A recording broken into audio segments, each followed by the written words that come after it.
Глава 2296. Пространственно-временная сила. Внезапно ее рука изменила направление и потянулась к голове зарождающейся души. «Не смей». Нарождающаяся душа отреагировала довольно быстро, внезапно растворившись в воздухе. Однако Инер просто погрузила свою руку в пространство, прежде чем яростно дернуть, и когда она снова убрала руку, миниатюрная фигура, связанная бесчисленными алыми нитями, была обнаружена в ее руке. Это была не что иное, как зарождающаяся душа человека в парчевом одеянии, но она была полностью обездвижена и воскликнула с ошеломленным выражением: «Это закон пространства-времени». Вам удалось объединить силу законов пространства и времени в единое целое. Я уже сделал это более 100 лет назад, но я не мог показать это из-за моей тусклой базы культивирования. Однако с твоей зарождающейся душой я смогу использовать эту силу, хихикнула Инер, перевернув другую руку, чтобы достать маленький малиновый флаг.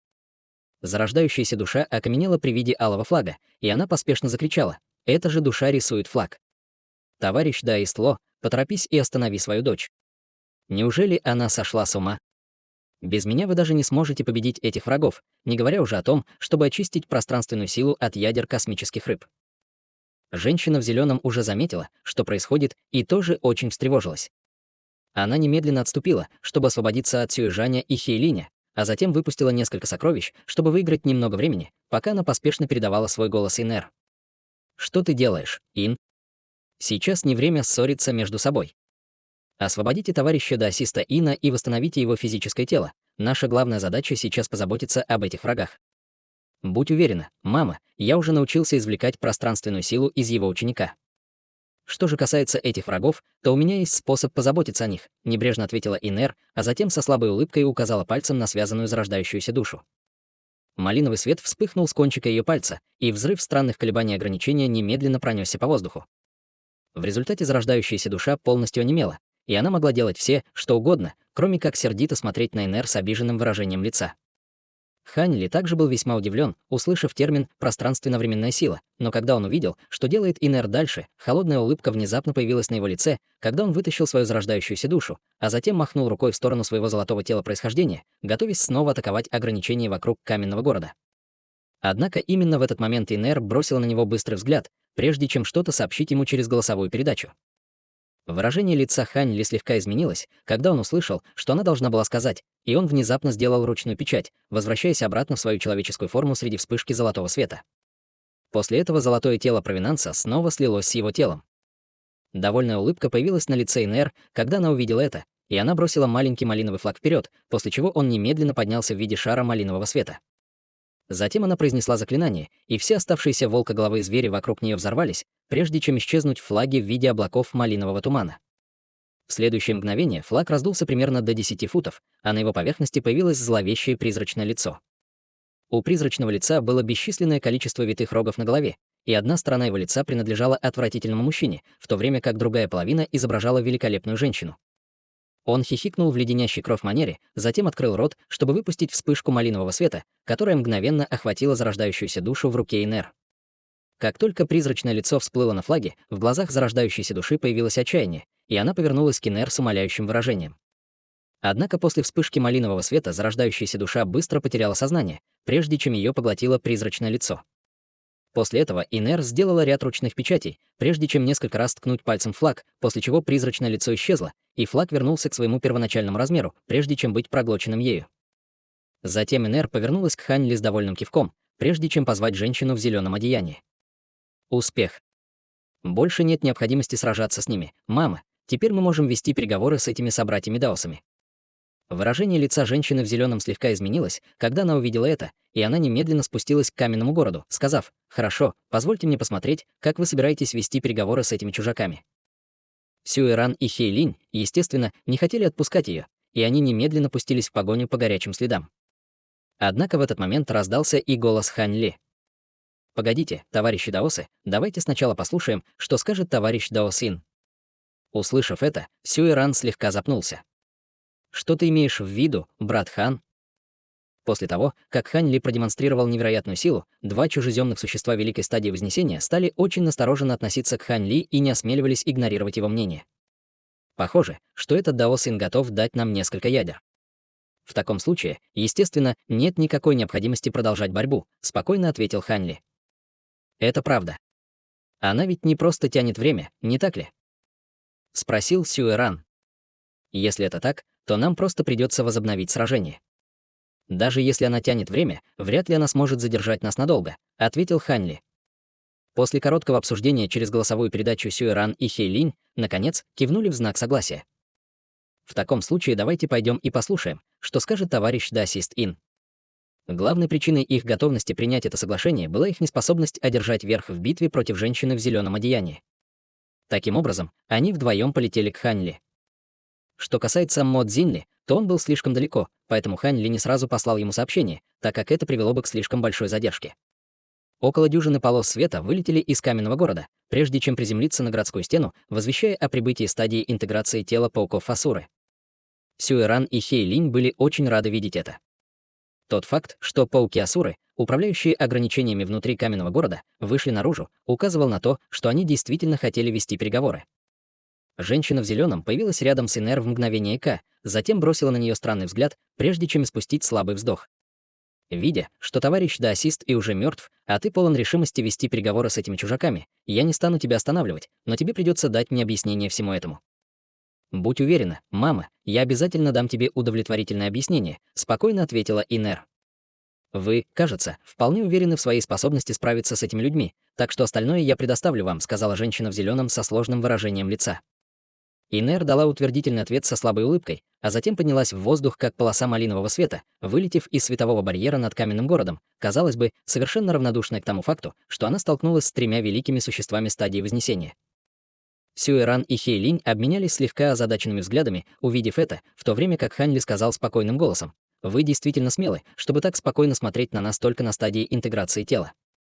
Я бы не стал этого делать, если бы боялся вас троих.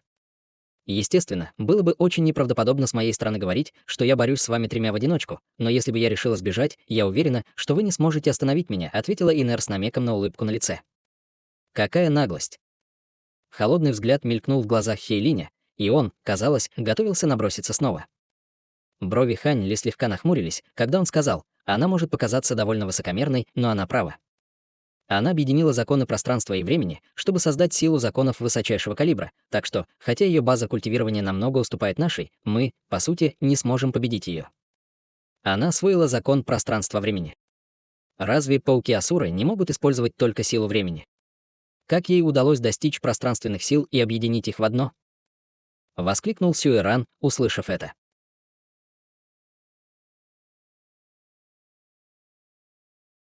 Глава 2297. Священное сокровище расы космических рыб. Значит, вы оба тоже знаете о пространственно-временной силе. В таком случае мне не придется объяснять, почему я решил выслушать ее, сказал Ханли. Сюэжань и Хэйлинь обменялись мрачными взглядами, после чего первый продолжил: «Если эта женщина действительно владела пространственно-временной силой, то наши шансы на победу действительно весьма невелики, так что давайте послушаем ее. Однако мы не так легко откажемся от цели нашего путешествия». Ханли повернулся к Ин и сказал: «Я уверен, что вы слышали моих товарищей, мы можем дать вам шанс, но если вы не сможете удовлетворить нас, вы можете убежать, но ваши братья будут в ужасном положении». Похоже, ты считаешь нас, пауков Асур, не более чем сидячими утками. Если бы битва продолжалась, кто знает, каков был бы ее исход, женщина в зеленом на городской стене холодно хмыкнула. «Ой, тогда почему бы нам не продолжить и не выяснить?» Ответил Хейлин с холодной улыбкой. Инь подняла руку, чтобы положить конец спору, затем повернулась к Ханли и сказала: «Пожалуйста, остановись и послушай меня. Я слышал, что ты отважился войти в это царство ради ядер моих братьев, верно? Вы бы хотели покинуть это царство после того, как получите ядра». Совершенно верно. Тем не менее, мы только созреваем ядра пауков Асур, все остальное нам не понадобится. Ранее вы сказали мне через голосовую передачу, что можете удовлетворить эту просьбу. Может быть, вы готовы передать свои собственные ядра? Спросил Ханли, когда его глаза слегка сузились, и выражения всех пауков Асур слегка изменились, услышав это. Для паука Асуры потеря ядра не означала мгновенной смерти, но могла привести к целому ряду тяжелых и изнурительных последствий. Это, естественно, невозможно. Тем не менее, у нас есть ядра некоторых других ядер наших прошлых зрелых братьев в нашем распоряжении, и мы можем предложить некоторые из них вам, с улыбкой ответил Инер. Ни в коем случае. Эти ядра чрезвычайно важны для нас, мгновенно вмешалась женщина в зеленом одеянии. Брови Инер слегка нахмурились, когда она передала свой голос женщине в зеленом одеянии. «Мама, я уже овладел силой пространства-времени и могу даровать эту силу и тебе, так что нам больше не нужны эти ядра. Кроме того, я не говорю, что мы должны давать этим людям ядра бесплатно». При этих словах выражение лица женщины в зеленом слегка изменилось, как будто ей вдруг пришла в голову какая-то мысль. «Ты забыл священное сокровище расы космических рыб? Мы не смогли обеспечить его безопасность из-за нехватки рабочей силы. Если мы сможем получить это сокровище, то это будет гораздо лучше, чем хранить те ядра, которые больше не имеют для нас никакой ценности. Не забывайте, что пространственно-временная сила гораздо важнее индивидуальной силы времени или пространства.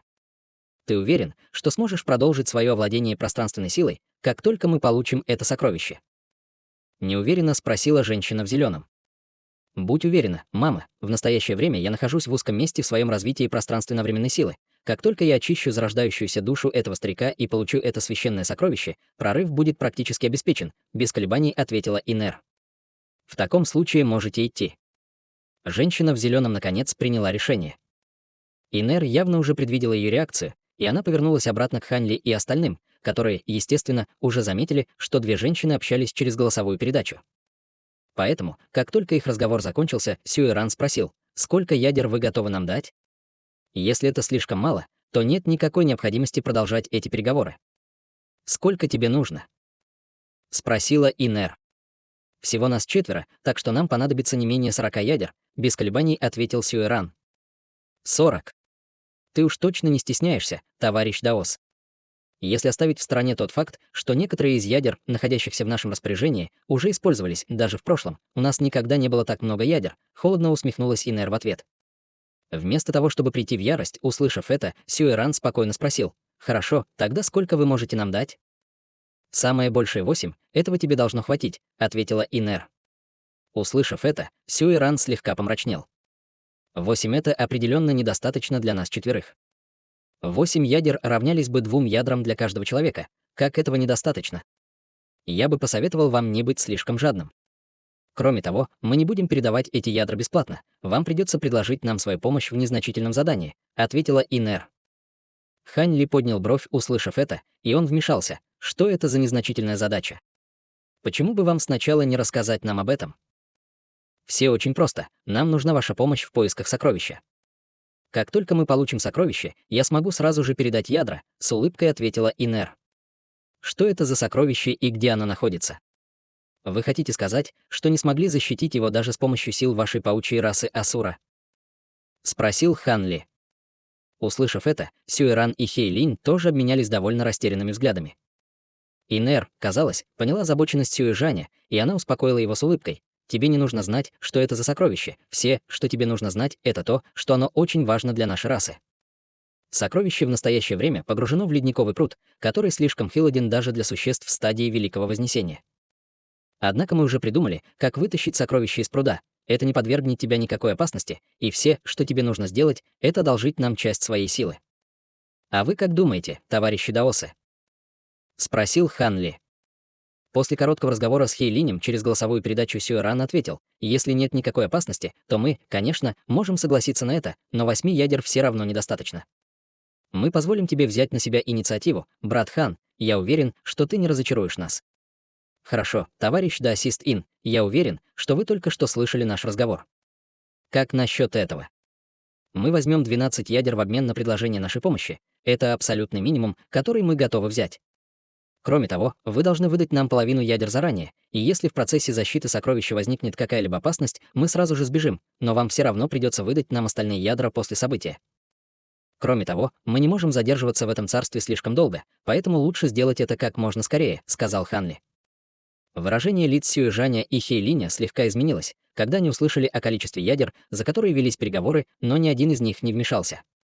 «Хорошо, 12 — это самое большее, что мы можем предложить. Если вы все в порядке, почему бы нам всем не отправиться за сокровищем после короткого отдыха?» Инер, казалось, даже больше, чем Ханли и другие, стремилась завершить эту сделку. «Конечно, вы можете сделать кое-какие приготовления, а я пошлю сообщение нашему последнему спутнику», — кивнув, ответил Ханли и вызвал нефритовый кулон. Он несколько раз ткнул пальцем в кулон, и на его поверхности появилась строчка серебряного текста, прежде чем исчезнуть в мгновение ика. Инер также передала свой голос женщине в зеленом одеянии, чтобы она могла связаться с 4 зрелыми пауками-асурами. Потеряв магическую поддержку от человека в парчевом одеянии, пурпурный павлин наверху становился все меньше и меньше, и в конце концов его поглотил гигантский серебряный огненный ворон, вслед за которым с неба упала древняя лазурная лампа. Хань Ли без колебаний схватил лампу и спрятал ее в рукав. Все остальные также могли видеть, что эта лампа была чрезвычайно мощным сокровищем, но это было не в их месте, чтобы остановить Хань Ли. После этого наступил мирный период, и обе стороны чего-то ждали. Примерно через 15 минут в далеком небе вспыхнули пространственные флуктуации, и появилась полоса белого света, прежде чем полететь прямо к Хань Ли. После нескольких вспышек белый свет отступил, и на сцену вышла Мо Цзиньли. Сейчас его лицо было довольно бледным, а лазурный доспех, который он носил, был изрешечен трещинами. Кроме того, его аура сильно уменьшилась, и он выглядел довольно растрепанным. Товарищ Даосист Хань, они действительно готовы отдать ядра. Почему они вдруг согласились? И кто эта женщина? Нетерпеливо спросила Мо Цзиньли, прежде чем слегка запнуться при виде Инер. Они действительно согласились отдать нам ядра, о деталях я расскажу позже. Что касается этой женщины, то она причина этой внезапной перемены. Кстати, а где эти зрелые пауки-асуры? Спросил Хань Ли, вглядываясь вдаль. Я поймал этих 4 пауков-асур в ловушку в строю, который я создал ранее. Это было все еще слишком много для меня, чтобы справиться с ними самостоятельно. Оба моих духовных зверя были тяжело ранены, и мой строй не сможет поймать их надолго, объяснил Мо Цзиньли. Я впечатлен, что вам удалось заманить их в ловушку, ответил Хан Ли, удивленно кивнув.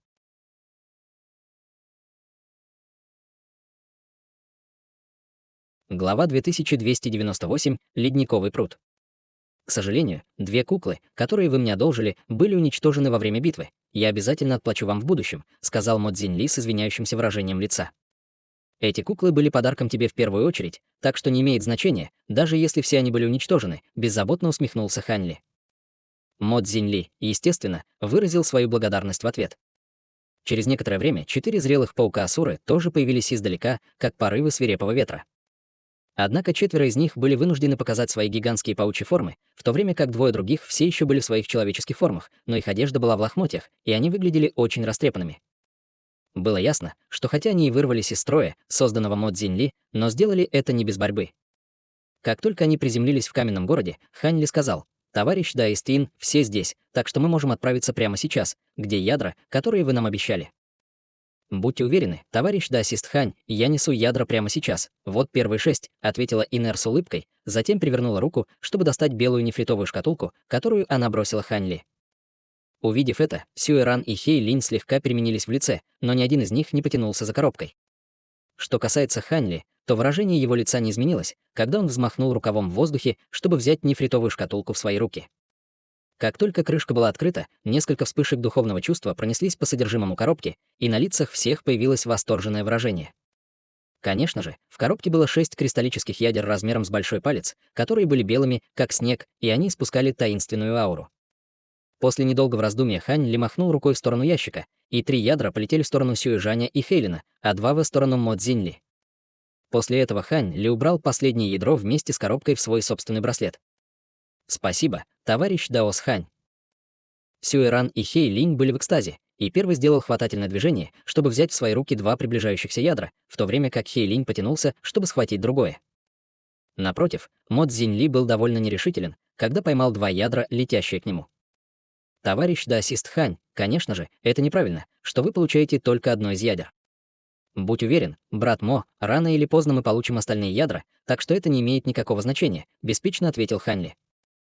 Мо Цзиньли все еще колебался, но в конце концов стиснул зубы и осторожно убрал ядра. «В таком случае я пока оставлю эти ядра у себя. Я уже выдал ядра, может, отправимся прямо сейчас?»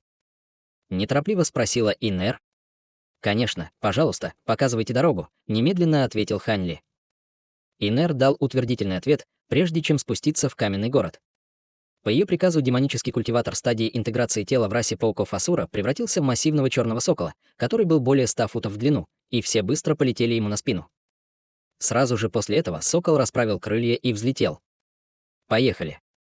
Надеюсь, мы сможем обеспечить безопасность остальных ядер без Сучка и Задоринки», сказал Хань Ли, подняв руку, чтобы выпустить полосу лазурного света, которая превратилась в гигантскую треугольную лазурную карету.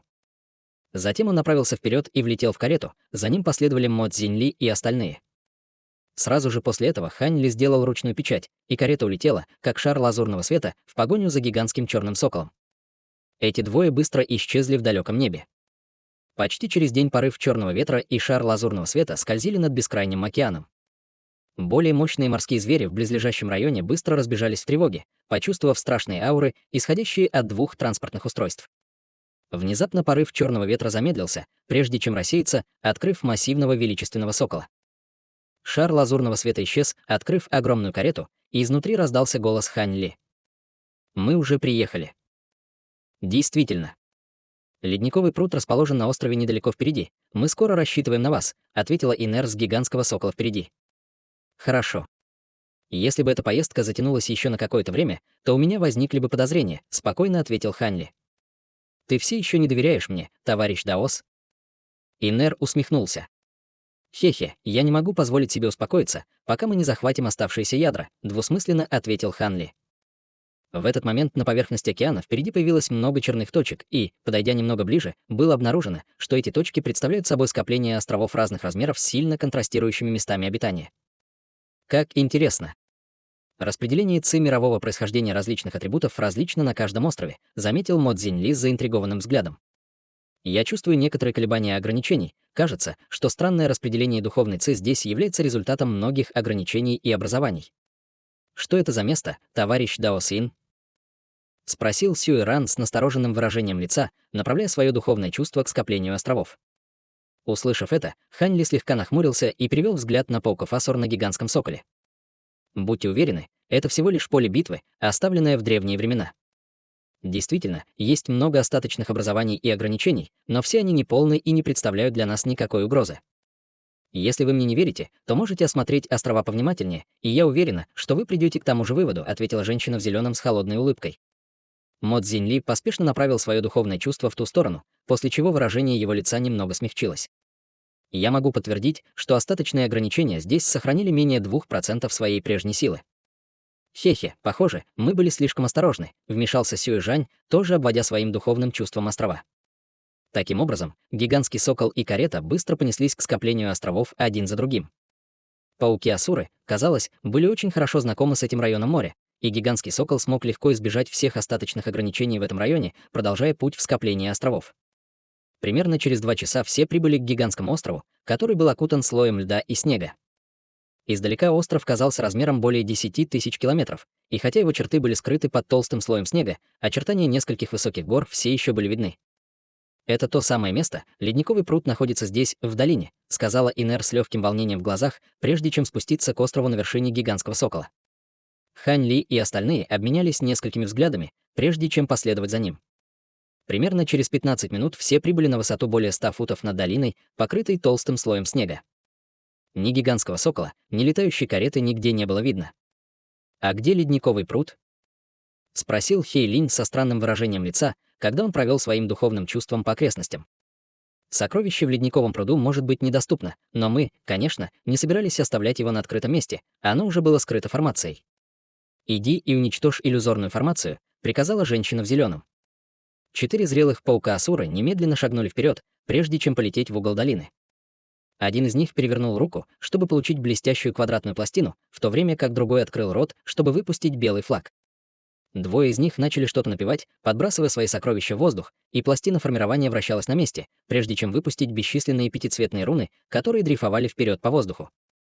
Тем временем на белом флаге формирования среди вспышки белого света появилось гигантское изображение белого тигра. Тигр открыл свою пещеристую пасть среди грохочущего грохота, затем выпустил столб прозрачного света, который мгновенно исчез в углу долины. Что касается пятицветных рун, то они смешались с ветром и снегом, прежде чем устремиться в том же направлении. В следующее мгновение пространство в этом углу долины расплылось, прежде чем открылось массивное образование. Образование оказалось довольно глубоким, с серией кристаллов размером с кулак разных цветов, встроенных вокруг него. В центре формации были слои кристаллического глубокого льда, образующие цилиндрическую платформу с пучками белого света, вспыхивающими внутри нее. Так это и есть ледниковый пруд? Это не кажется таким уж особенным, сказал Сюэ Ран, нахмурив брови, оценивая платформу. Если бы я не использовал формацию и несколько сокровищ атрибутов чистого Ян, чтобы ограничить ледяную ци из этого пруда, вся эта область моря была бы полностью заморожена в тот момент, когда печать будет снята. Холодно хмыкнула женщина в зеленом одеянии. Услышав это, выражение лица Мо Цзиньли слегка изменилось. Неужели этот ледниковый пруд действительно так страшен? Скоро мы это выясним. Товарищ да Систло, иди вперед и сними печать, сказал Хань Ли со спокойным выражением лица.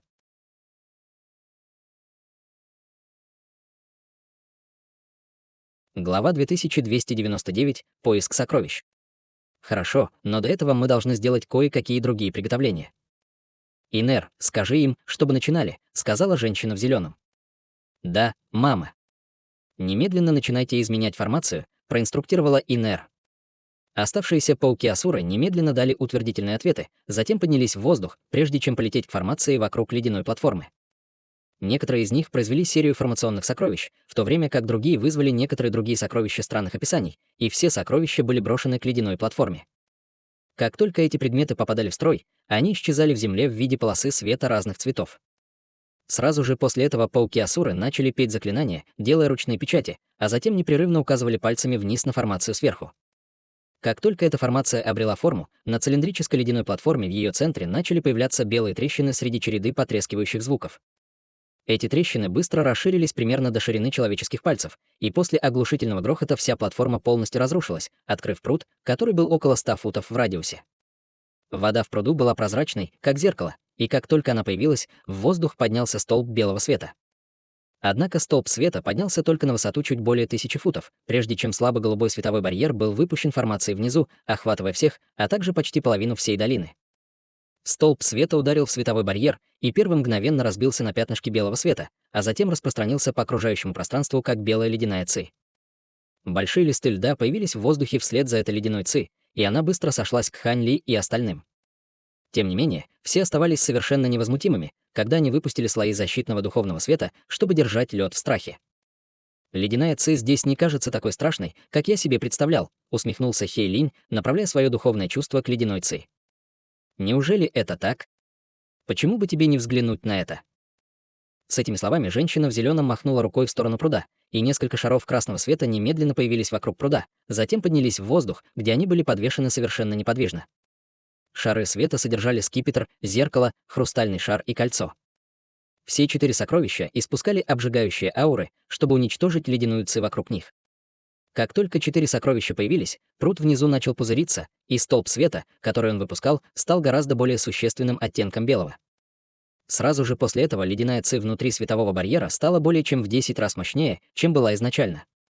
Перед лицом этой грозной ледяной ци защитный духовный свет каждого начинал непрерывно вспыхивать, как будто они вот-вот будут ошеломлены. Сюэран и другие, естественно, были очень встревожены этим, и они поспешно выпустили ряд сокровищ, чтобы помочь им держать ледяную ци в страхе. Это должно быть сокровища атрибута чистого Яна, о которых ты говорил, верно?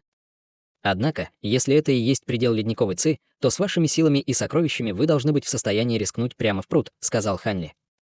Он не призывал никаких сокровищ, чтобы защитить себя, но вокруг него появился слой серебряного пламени, уничтожая всю ледяную ци в радиусе нескольких десятков футов вокруг его тела. К сожалению, ледяная ци внутри пруда становится все более мощной с каждой 10-футовой глубиной, так что даже до сих пор я точно не знаю, насколько глубок этот пруд. Таким образом, невозможно обеспечить сохранность сокровищ в пруду обычными средствами. «Иначе мы бы так долго не стояли в тупике», — ответила женщина в зеленом, бросив немного настороженный взгляд на Хань Ли. Мужчина в парчевом одеянии был не менее силен, чем женщина в зеленом, но Хань Ли смог легко уничтожить его, так что, естественно, ему не составит труда сделать то же самое с этой женщиной. «Понимаю. Чем мы можем вам помочь?» — спросил Хан Ли. Просто, это образование было создано мастерами образования нашей расы в течение нескольких столетий, и оно может выкапывать сокровища прямо из пруда, но оно требует инъекции магической силы сразу от 6 великих существ в стадии Вознесения. У нашей расы не так много существ в великой стадии Вознесения, поэтому мы не смогли использовать формацию. Однако с вашей помощью это будет несложная задача, объяснила Инер. Услышав это, Хань Ли поднял бровь. Если я не ошибаюсь, здесь, кажется, присутствует только 5 великих существ в стадии Вознесения. Будьте уверены, брат Хан, у меня есть секретная техника, которая может временно поднять мою базу культивирования до стадии Великого Вознесения, ответила Инер. Сердце Хань Ли слегка дрогнуло, когда он услышал это. Ой, эта секретная техника также связана с вашими пространственно-временными способностями. Услышав это, Инь слегка запнулась, прежде чем многозначительно взглянуть на Ханли. Похоже, вы хорошо разбираетесь в законах пространства-времени. Действительно, эта техника может быть высвобождена только с помощью пространственно-временной силы в качестве основы. Хань Ли только улыбнулся и ничего не объяснил. В таком случае, давайте начнем. Я не хочу оставаться здесь дольше, чем это необходимо, нетерпеливо настаивал Хей Линь. Это нас вполне устраивает. Давайте все сейчас займем свои позиции в строю. Все вы очень искусны в искусстве формаций, поэтому я уверена, что вы уже определили, что эта формация не представляет для вас никакой угрозы, ответила женщина в зеленом одеянии, сделав ручную печать, прежде чем указать пальцем на 4 сокровища атрибута чистого яна над ледниковым прудом. Сокровища немедленно превратились в 4 обжигающих огненных шара по ее приказу, а затем резко раздулись, образовав 4 массивных обжигающих солнца в небе, посылая волны пламени, вздымающиеся во всех направлениях. Весь лед и снег внутри светового барьера быстро растаяли, и в то же время 6 каменных столбов медленно появились из формации вокруг ледяного пруда под взрыв грохота. Каменные колонны были пронизаны всевозможными духовными узорами, и вокруг них вращался духовный свет. Кроме того, каждая колонна имела небольшое серебряное образование на вершине. Все, что тебе нужно сделать, это встать на колонны, а затем, когда я дам указание, влить в них свою магическую силу, и мы позаботимся об остальном. «Инер, ты пойдешь первой», — сказала женщина в зеленом. Она просила Инье пойти первой, чтобы продемонстрировать всем, что строй действительно безопасен. Инер сделала, как ей было сказано, со слабой улыбкой, после чего Сюэран и Хейлинь повторили ее действия, обменявшись быстрыми взглядами. Мо Цзиньли на мгновение заколебалась, прежде чем тоже занять одну из каменных колонн, в то время как Хань Ли сделал ручную печать и внезапно исчез на месте. В следующее мгновение на вершине одной из каменных колонн вспыхнули пространственные колебания, и Хань Ли появился снова. Увидев, что все остальные уже вошли в строй, женщина в зеленой мантии взлетела на последнюю каменную колонну, а затем отдала приказ своим собратьям снаружи. «Начинайте прямо сейчас, неудача — это не вариант». Один из 4 зрелых пауков Асур дал утвердительный ответ, и все 4 быстро разбежались по краю строя, затем сели, скрестив ноги, и начали петь заклинания. Руны разных цветов начали вылетать из узоров духов по всему строю, и они медленно поднимались в воздух, образуя неясный шар рун. В то же самое время пауки-асуры начали вводить свою магическую силу в формацию либо непосредственно, либо через свои сокровища формации. Громкий жужжащий звук раздался из формации, и духовные узоры начали принимать полупрозрачный вид, в то время как количество высвобождаемых рун значительно увеличилось. Некоторое время спустя шар рун над ледяным прудом раздулся примерно до 10 футов в размере, а затем стал все яснее и яснее, как будто принял материальную форму. Женщина в зеленом смотрела на него немигающим взглядом, и только после того, как шар рун достиг такого размера, что больше не мог расширяться, она объявила: «Пожалуйста, начинайте впрыскивать свою магическую силу в каменные колонны прямо сейчас». Как только ее голос затих, она последовала примеру, посылая свою магическую силу в каменную колонну под ней в безумии. Все остальные, естественно, последовали его примеру, и с притоком магической силы 6 каменных колонн начали яростно вспыхивать, одновременно выпуская бесчисленные руны, которые взмыли высоко в небо. С новым притоком рун клубок рун снова начал быстро увеличиваться в размерах. Через некоторое время он раздулся до размеров павильона, охватывая весь пруд внизу. Увидев это, на лице женщины в зеленом появилось радостное выражение, и она указала пальцем вверх, открывая рот, чтобы выпустить сеть лазурных нитей.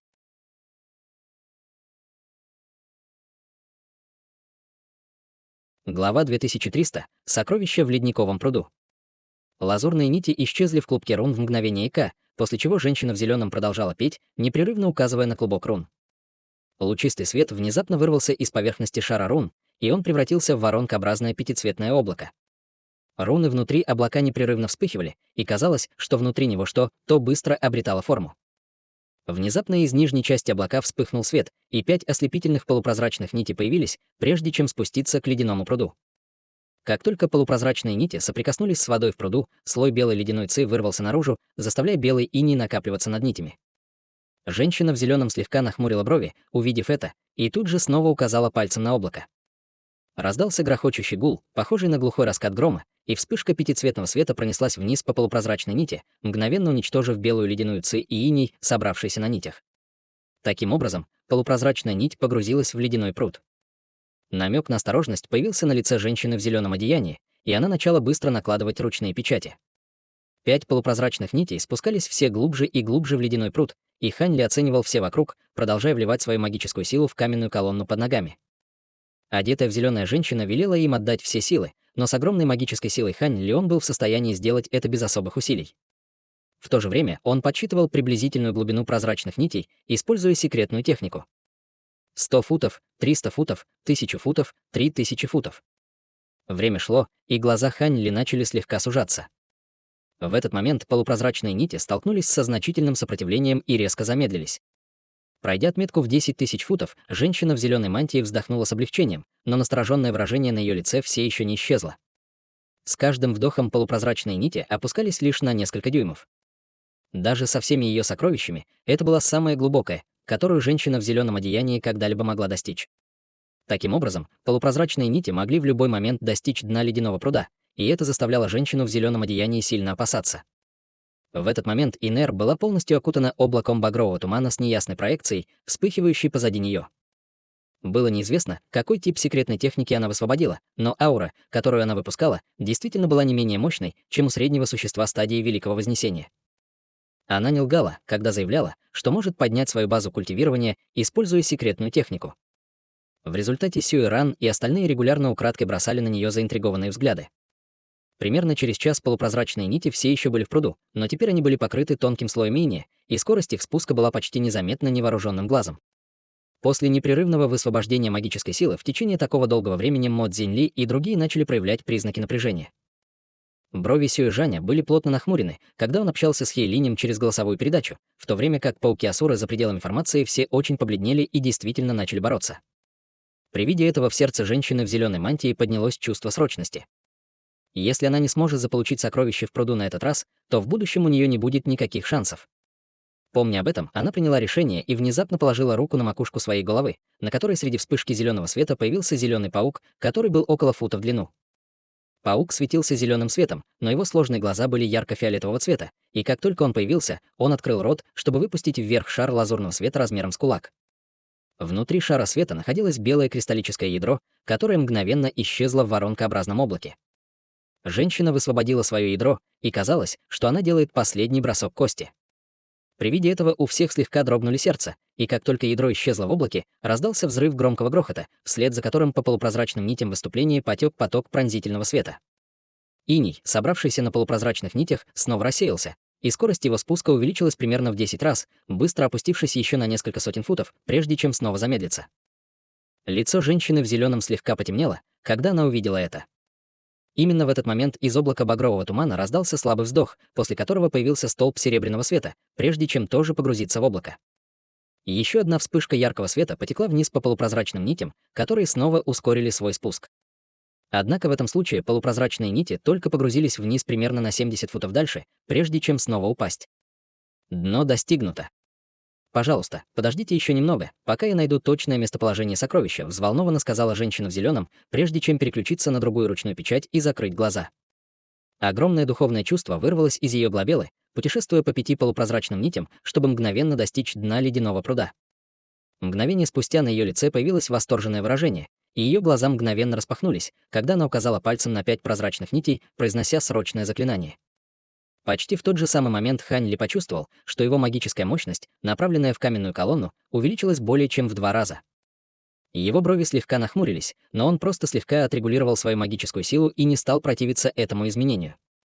Именно в этот момент 5 полупрозрачных нитей сильно задрожали, издавая слабый жужжащий звук, а затем медленно отступили к воронкообразному облаку. 1 дюйм, 2 дюйма, полфута, 1 фут. Полупрозрачные нити двигались очень медленно, словно тащили вверх что-то очень тяжелое. Неподвижная поверхность пруда внезапно начала бурно бурлить, образуя черный вихрь, который был непостижимо глубок, пытаясь раздавить все вокруг и внутри него. Только 5 полупрозрачных нитей оставались непоколебимыми в центре ледяного пруда. Всплески ледяной ци, которые были в несколько раз мощнее, чем раньше, хлынули из вихря, но были сдержаны окружающими ограничениями. Все оценивали разворачивающуюся сцену напряженными немигающими глазами. Как оказалось, на то, чтобы снять полупрозрачные нити, ушло гораздо больше времени, чем на то, чтобы вытянуть. Через некоторое время в вихре раздался оглушительный грохот, после чего оттуда вытащили синий камень размером с человеческую голову. Камень испускал сильные колебания закона, и намек на жадность мелькнул в глазах Хейлиня, когда он пробормотал себе под нос: «Эта штука содержит пространственную силу». Пространственная сила не была такой таинственной, как сила времени, но очень многие люди действительно овладели ею. Большинство существ великой стадии Вознесения были способны прорваться сквозь пространство и телепортироваться, но большинству из них приходилось полагаться на свою огромную силу и пространственные сокровища, поэтому они даже не могли сравниться с кем-то, кто действительно владел законом пространства.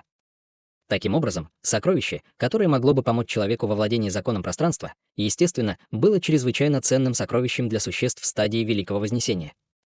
Напротив, Хань Ли остался равнодушен к этому сокровищу. Он мог превратиться в небесного феникса, который был опытен в пространственных силах, так что если он хотел овладеть законом пространства, это был только вопрос времени. Сюэран тоже бросил жадный взгляд на синий камень, в то время как Мо Цзиньли оставался совершенно спокойным и собранным, казалось, таким же невозмутимым, как и Хань Ли. Как раз в тот момент, когда Сюэран и Хейлинь колебались, стоит ли вмешиваться, Инь подняла руку, чтобы выпустить полупрозрачную нить, которая в мгновение обернула синий камень, прежде чем притянуть его обратно к себе, как стрелу. Выражение лица Сюэжаня слегка изменилось, когда он увидел это, и он сжал пальцы своей руки, которая была спрятана в рукаве.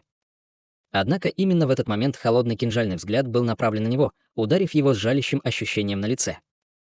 Его сердце дрогнуло, когда он повернулся к этому взгляду и обнаружил, что женщина в зеленом в данный момент оценивающе смотрит на него с угрожающим выражением в глазах. Сюэран поспешно повернулся к Хань Ли и Мо Цзиньли, только чтобы обнаружить, что ни один из них не проявлял никакой реакции, поэтому он мог только отказаться от того, что он делал, и заставить себя улыбнуться. Хейлинь все еще не хотел сдаваться, но у него не было выбора, кроме как смотреть, как синий камень исчезает в облаке малинового тумана. Спасибо вам всем за помощь, сокровище наконец-то добыто. Малиновый туман рассеялся, открыв улыбающуюся Инь, держащую в руке голубой камень. Мы выполнили свою часть сделки, где остальные ядра? Спросил Хань Ли, медленно отводя свою магическую силу. «Будьте уверены, товарищ Даос, я не отступлюсь от своего слова», — с улыбкой ответила Инер, прежде чем спрятать синий камень среди вспышки синего света, а затем достала белую нефритовую шкатулку и бросила ее Хань Ли. Сюэран и остальные сразу же обратили свое внимание на коробку. Выражение лица Хань Ли не изменилось, когда он взял нефритовую шкатулку в свои руки, прежде чем снять крышку. После изучения содержимого коробки на лице Хань Ли появилась слабая улыбка. «Ты действительно сдержал свое обещание. Товарищ Даос Сюэ, давайте разделим эти ядра между нами». «Конечно. Теперь, когда мы получили ядра, мы выполнили цель нашего путешествия», усмехнулся Сюэран, потирая руки. Было ясно, что по сравнению с этим синим камнем-талисманом молнии Саньцин были для него важнее. Хейлинь и Мо Цзиньли тоже были очень взволнованы, увидев оставшиеся ядра. Хань Ли улыбнулся, проведя рукавом по коробке, на которой 4 ядра немедленно полетели в сторону Мо Цзиньли и остальных.